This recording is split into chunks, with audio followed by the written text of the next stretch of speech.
resentment is there's a bunch of people out there that have these lives that are deeply unsatisfying, because I think somehow or another, through momentum and just through things falling into place the way they are, and people trying to fit their lives around the way these pieces have fallen into place, there are so many people that are working all day long doing something that is deeply unsatisfying and almost painful to them. Yes. If you make furniture for a living, and you feel a great satisfaction out of that, and you sell that furniture, look, man, making furniture feels good. If you can do that, you could cut those corners perfectly and sand everything down nice and stain it, and then it's done, and you get this satisfaction, and you sell it to someone, and that pays your bills. That is infinitely more satisfying than being stuck in some fucking cubicle working for someone that you don't want to work for, having to have these stupid fucking office meetings, talking to people in human resources, sitting down with your supervisor where they evaluate your job performance, and you're not really, you really need to be enthusiastic about this company. This company is your future. This kind of you're like, fuck, kill me now. There's a lot of people out there that would way rather do something else, and I hope they understand that they can. Everybody's got these stupid barriers they put in their own head. You got to resist those goddamn things, because they don't do you any good, and they certainly define the potential for your future in a negative way. It's not self-serving, and it's not even real. You put this artificial ceiling on the potential for what you're doing. If you hit a wall, okay, that just means you need to regroup and rethink. It doesn't mean that wall's there, especially when it comes to something like social media or like a podcast, something where you like it less, fix that. Figure out a way to do it. You can do that. And this idea that there's no way to get past the starting block today is just ludicrous. It's crazy. And it's just this poor thinking. And people that are trapped in bad situations, one of the problems is you feel like this is your future. You feel like you're fucked and you can't get out of that. There's no hope. There's no light at the end of the tunnel. There's no rainbow. And if you feel like that alone can be incredibly defining and limiting. But if you look at yourself objectively and say, okay, I kind of am fucked here. I'm in credit card debt. I'm working in a shitty job. I don't like what I'm doing, but I have some ideas. I need to feed those fucking ideas. I need to feed them and water them, and I need to set aside a certain amount of time every day to just try to make those things happen. You can do that. Wondering why other people's success, or wondering why other people are successful, is the refuge of losers. Wondering why other people are successful. Like, who gives a fuck? You can say you think it sucks, but to spend time wondering why someone is successful and hating on someone who's successful, it doesn't do any good. It's like, what is that old expression that jealousy it's a poison that does the opposite of its intended? Is that your mind, you have a certain amount of bandwidth. This is why I don't read Instagram comments or Twitter comments or YouTube comments. Like, I don't have any time. If I read them, it's an accident. But to seek them out, like, you have bandwidth. I don't spend time wondering why I hate things or hating on someone or being jealous. You have, let's call it units. You have 100 units of bandwidth in your mind.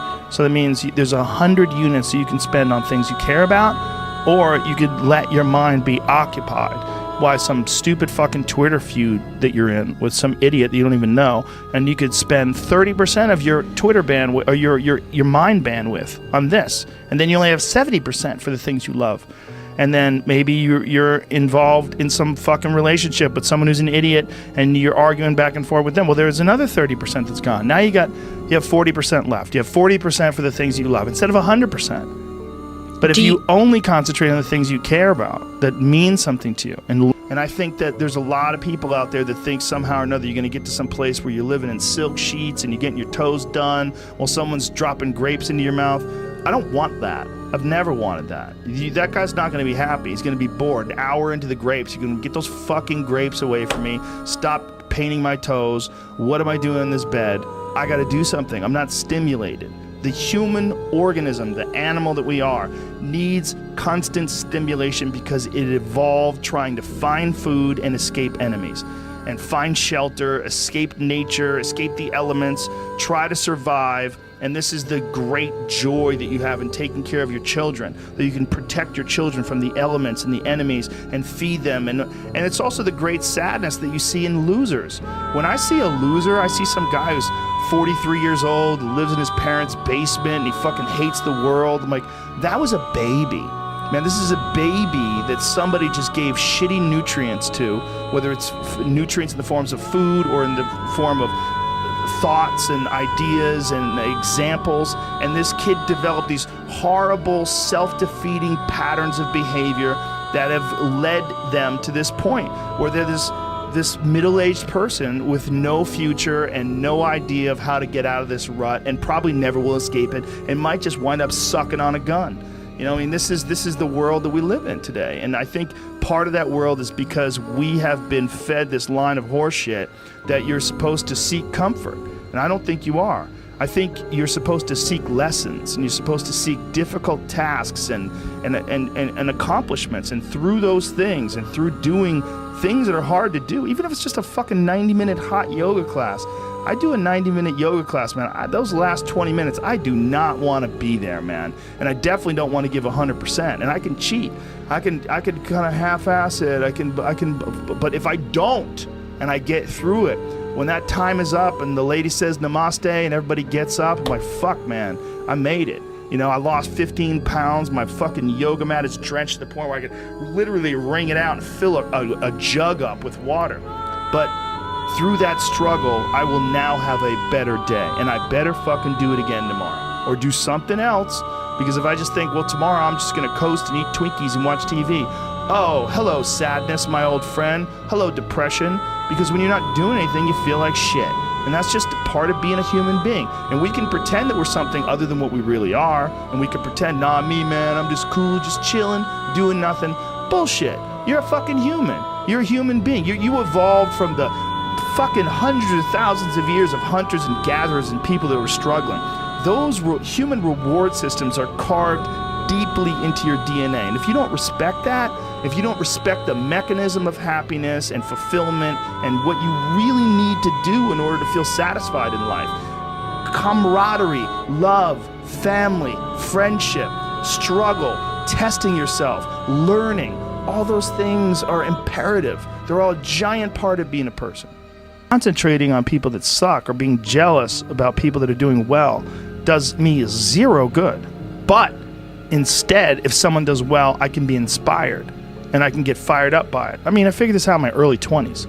I was like, okay, this is I have a poor way of looking at it because it's a martial arts thing. Because in martial arts, like, you can't be jealous of someone else's ability. You have to realize you might have to fight them someday. So by realizing that they're really good, you're forced to be objective about it, and you have to go to work. Like, you have to go, fuck, that guy's better than me. I got to get better. And you have to go to work. Right. There's no positive benefit in underestimating someone. Underestimating someone will get you fucking killed. Like, literally. You're gonna get. But this is something I've cultivated for a long time and avoided things that make me unhappy and figured out what those things are and been very rigid about eliminating them from my life. And one of the big ones is eliminating interactions with people that are negative. That is gigantic. And because I've realized that I'm not really as independent as I used to like to think I was. I used to like to think that my thought process was independent and that I don't give a fuck what anybody thinks. That's nonsense. People say that because they absolutely care what people think and it bothers them. So they say, I don't give a fuck. But that I don't give a fuck stuff is almost entirely nonsense. You do care.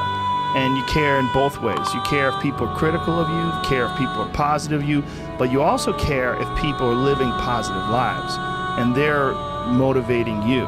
That's a big one. People are fuel, and other people, it's one of the reasons why I like talking to people, one of the reasons why I like to do podcasts, because I get a lot out of, like just talking to you about your time in the monastery or your push to get to that 100 miles. Like, you get energy out of people like that, and you think about this energy and you think about this inspiration when you're doing other things.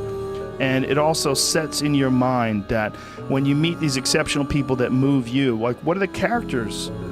What are the qualities that they have? What are the characteristics that they possess? And those things become significant and important to you.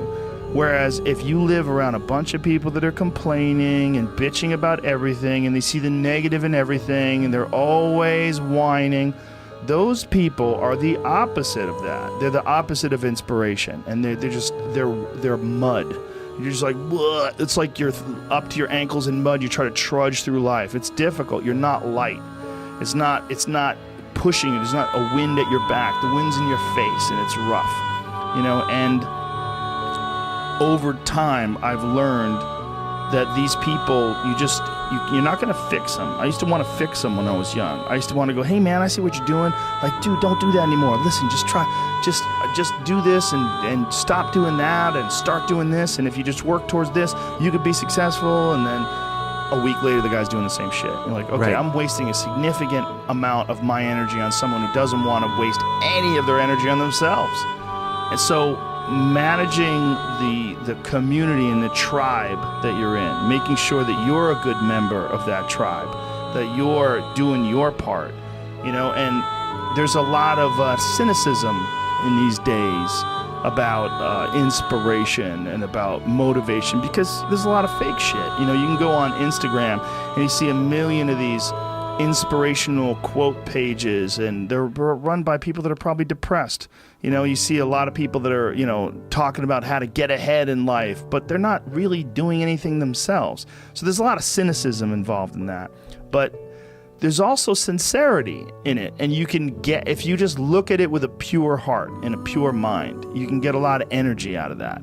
And when you're around happy, inspirational people that are successful, it makes you feel better and you get inspired. And if you act on that inspiration, your life will be more fulfilled. And it's not just inspirational in terms of financial success, but in terms of doing difficult things, whether it's running 100 miles, it doesn't pay you a goddamn thing other than the wealth of the knowledge that you can push yourself to such an extreme.